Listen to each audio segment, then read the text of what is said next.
Hello guys, তোমাদের সকলকে জানাই আমার নতুন একটি ব্লগে স্বাগত। সকাল সকাল আমি রেডি হয়ে বেরিয়ে পড়েছি আর্ট করাতে। সপ্তাহে দুদিন আমি আর্ট করাই, শনিবার এবং রবিবার। আজকে যেহেতু শনিবার, তা আমি রেডি হয়ে চলে আসি আর্ট করাতে। এসেই তো দেখি আমার স্টুডেন্ট অবন্তিকা, ওকে যে আমি হোমওয়ার্কগুলো দিয়ে গেছিলাম একটাও করেনি। এই যে আমি যেই দেখছে আমি ভিডিও করছি, আমাকে দেখে মানে আমার ফোনটাকে দেখে ও লুকোচ্ছে। আর চুপচাপ তো কিছুক্ষণ বসেছিল। আমি তারপরে বললাম, কেন করিসনি বল বল। তারপর প্রত্যেক সপ্তাহে বলে যে দিদি তুমি দিয়ে দাও হোমওয়ার্ক, আমি অবশ্যই করবো, কিন্তু একদিনও করে না। কিন্তু হোমওয়ার্ক নেওয়ার সময় অনেকগুলো বেশি বেশি হোমওয়ার্ক নেবে, দিদি আমি এটা করব ওটা করব। আমি দিও সেই মাত্র, ঠিক আছে করলে তো ভালোই। তো আমি তারপর বলছি কান ধর।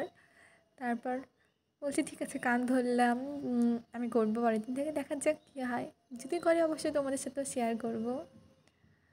খুব দুষ্টু, কোনো কথা শোনে না। সারাদিন কিভাবে কি করবে, এটা করবে সেটা করবে, কাজের কোনো কাজ কিচ্ছু করে না। অনেক বলানোর পর এই হোমওয়ার্কটাও করেনি, সেটাই করছে এখানে। তারপর তোকে করানোর পর চলে এসেছি বাড়িতে। ওদের বাড়িতে খুব সুন্দর একটা বাগান আছে, দেখো কত রকমের ফুল। আমিও নিয়ে গেছি এই গাছটা আমাদের বাড়িতে, এত ভালো লেগেছে আমার ফুলটা, কালারটা খুব মিষ্টি। আর তো দেখো কি সুন্দর বাগান।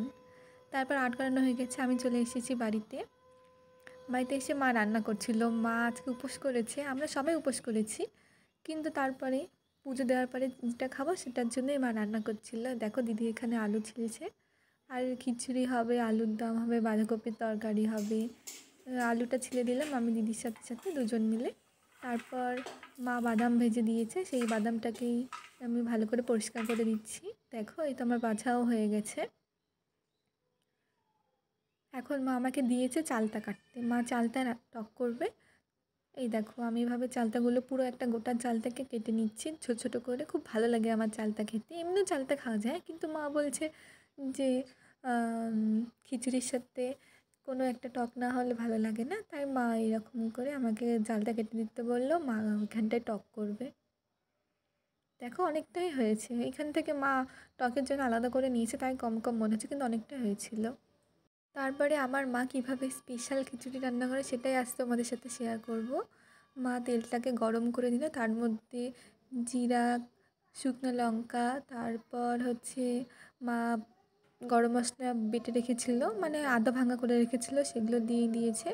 দেওয়ার পর যখন ভালো করে সেটা ভাজা হয়ে গেল, তারপরে কাঁচা লঙ্কা দিয়ে দিল।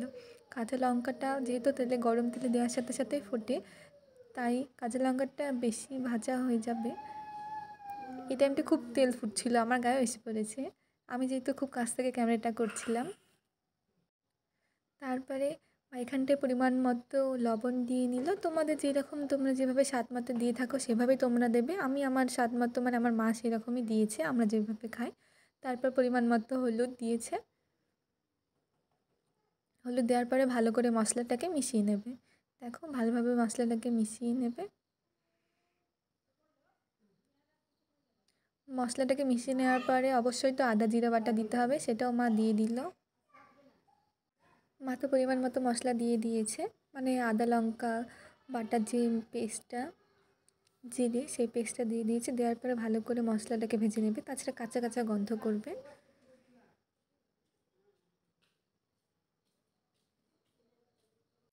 তারপর ভালো করে মশলাটাকে কষানোর পর মা চালটাকে দিয়ে দেবে, সম্পূর্ণ চালটাকে। তোমরা অবশ্যই চিনি আতপ চাল ব্যবহার করবে, খিচুড়িতে চিনি আতপ চাল করে অনেকেই গোবিন্দভোগের চালের করে, আমরা চিনি আতপ চালের করেছিলাম। তোমরাও দিয়ে নেবে। চালটাকে দেওয়ার পরে মা অর্ধেক চালটাকে দিয়েছে, তারপরে ভালোভাবে মশলার সাথে মিশিয়ে নিয়েছে চালটাকে।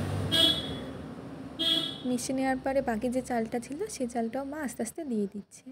এরপরে সম্পূর্ণ চালটা দেওয়ার পরে মা ভালো করে পুরো মশলার সাথে চালটাকে ভালো করে ভাজা ভাজা করে নিচ্ছে। দেখো মা খুব সুন্দর করে চালটাকে মিশিয়ে নিয়েছে, তোমরাও এভাবেই করবে। তারপরে চালটাকে এখন সামান্য ভাজা ভাজা করতে হবে, সাথে সাথে ডাল দিয়ে দিলে হবে না। মা অনেকক্ষণ ভেজেছে চালটাকে, ভালোভাবে ঝরঝরা হয়ে গেছে, মানে চালের মধ্যে যে জলটা ছিল সেটা শুকিয়ে গেছে। তারপরে বাদাম ভেজে রেখেছিল, আর ডাল, মুগ ডাল যেটা আগে থেকে, সোনা মুগ ডাল আগে থেকে সিদ্ধ করে রেখেছিল, সেই ডালটাকে মা দিয়ে দিল এই চালটার সাথে। এখন মা ভালোভাবে এটার সাথে এটা মিশিয়ে নেবে।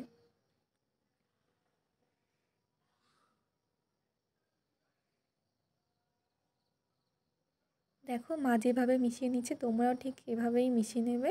এরপরে তোমরা যেরকম করবে, আমরা ঝরঝরা করেছিলাম বলে মা পরিমাণ মতো জল দিয়ে দিয়েছিল। এভাবে অবশ্যই গরম জল দেবে, ঠান্ডা জল কোনো রান্নাতে কখনোই দেবে না। খিচুড়িতে তো নাই, তাহলে খিচুড়িটা একদম গলে যাবে। আর রান্নাতে গরম জল দেয় ভালো, তোমরা গরম জলই দেবে। মা যেরকম পরিমাণ মতো লেগেছিল মা সেভাবে দিয়েছে। দেওয়ার পরে এটাকে তোমরা ঢেকে দেবে। মাও ঢেকে দিয়েছিল। যখন দেখবে হালকা করে ফুটে গেছে, তার উপর দিয়ে মা ধনেপাতা দিয়ে দিল। দিয়ে দেবার পরে মা ঢেকে দেবে এখন এটাকে। এই যে মা ঢেকে দিল। এখন আবার 10-15 মিনিট পরে দেখবে হয়ে গেছে। আমি যখন মা নামায় তখন আমি ছিলাম না ওখানটায়।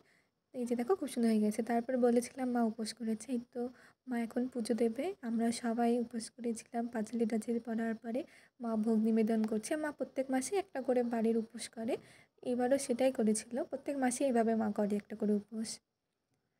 আমাদের পাঁচালি পড়ার পরে মা ভোগ নিবেদন করলো, গ্রহ মহারাজকে আরতি করে নিল। নেবার পরে মা এই তাপটা গ্রহ মহারাজের মাথায় দিয়ে দিল। দেওয়ার পরে হাত থেকে ধুয়ে নিচ্ছে। তারপর দেখো আমি দেখাচ্ছিলাম আমাদের নিচে অনেকগুলো ফুল গাছ আছে, তো তার মধ্যে এই একটা গাছ এত সুন্দর ফুলটা হয়েছে। কালারে হয়তো তোমরা বুঝতে পারছো না রোদের জন্য। আর এই যে প্রসাদ খেতে এসেছিলো এই ভাইগুলো, আর এই দিদাটা এসেছিলো। তারপর দেখো উপোস টুপোস পুজো টুজো দেওয়ার পরে আমরা এই তো খেতে বসেছিলাম। খাওয়ার পরে তারপরে আমার স্টুডেন্ট এসেছিলো। তারপরে আমার বিশেষ একটা ভিডিও করা হয়নি। আজকের ব্লগটা এখানেই শেষ করলাম।